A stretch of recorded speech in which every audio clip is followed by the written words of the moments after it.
আগামী 9 মার্চ রাজ্যে আসতে চলেছেন বিজেপি সর্বভারতীয় সভাপতি জেপি নাড্ডা। রাজ্য সরকারের 2 বছর পূর্তি উপলক্ষে দলীয় বিশাল সমাবেশ হতে চলেছে বলে জানালেন বিজেপি রাজ্য সভাপতি রাজীব ভট্টাচার্য এক সাংবাদিক সম্মেলনের মধ্য দিয়ে।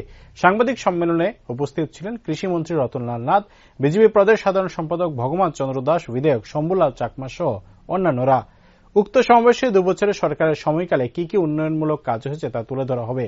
8ই মার্চ দ্বিতীয় সরকারের দ্বিতীয় বছর পূর্তি হচ্ছে, তবে সেদিন মাধ্যমিক এবং উচ্চ মাধ্যমিক পরীক্ষা থাকার কারণে অনুষ্ঠানটি অনুষ্ঠিত হবে আগামী 9 মার্চ।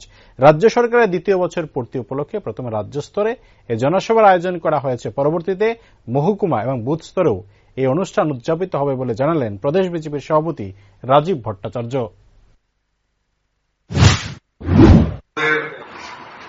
আজকের এই সাংবাদিক সম্মেলনে আপনাদের অনেক অনেক স্বাগত জানাচ্ছি। আপনারা অবগত আছেন যে আমাদের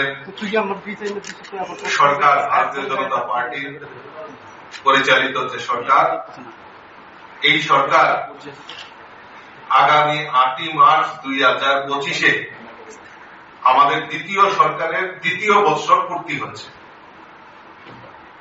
তো আমরা ভারতীয় জনতা পার্টি নির্ণয় করি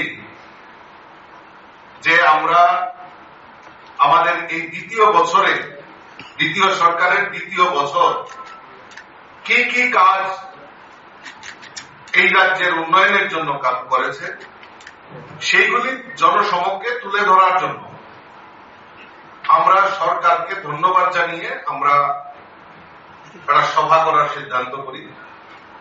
কিন্তু পরবর্তী সময়ে আমাদের গোচরে আসে যে 8 মার্চ আমাদের এই রাজ্যে মাধ্যমিক এবং উচ্চ মাধ্যমিক পরীক্ষার সময়সূচি রয়েছে।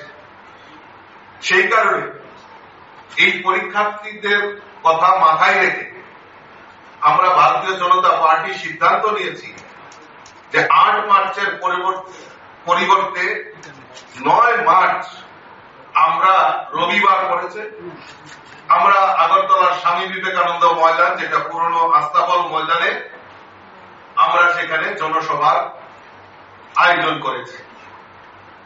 এবং আমাদের এই সরকারের যে অ্যাচিভমেন্ট, 2 বছরে কি কি কাজ করেছে, আমরা প্রথমে রাজ্য স্তরে 9 মার্চ আমরা করব, তারপর পর্যায়ক্রমে জেলা স্তরে, মন্ডল স্তরে